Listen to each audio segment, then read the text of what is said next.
Hello, on the screen is a summary of what I will go over in this video. Make sure to watch to the end so you don't miss anything.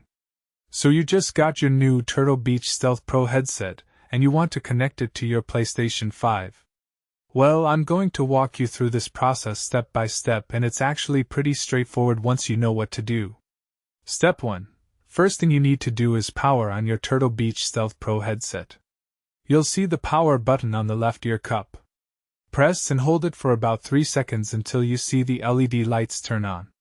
The headset should vibrate slightly to let you know it's powered up and ready to go. Step 2.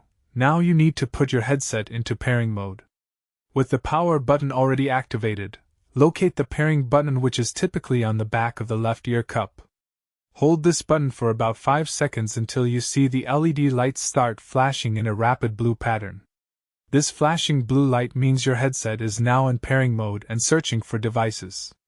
Step 3. Grab your PlayStation 5 controller and make sure it's powered on and nearby.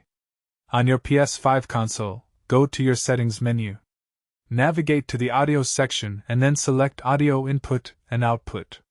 This is where your console will search for available audio devices to connect with. Step 4. From the audio settings, select the option to scan for audio devices or connect new wireless headset. Your PS5 will now begin searching for any nearby devices in pairing mode. Your Turtle Beach Stealth Pro should appear in the list of available devices. Simply select it and confirm the connection. Step 5. Once connected, test your audio by playing a game or video. Adjust the volume using the volume wheel on your headset's ear cup. You can also go back into your PS5 settings to adjust microphone levels and confirm that your headset is selected as the primary audio output device. And that's it, you're all set to enjoy your gaming session.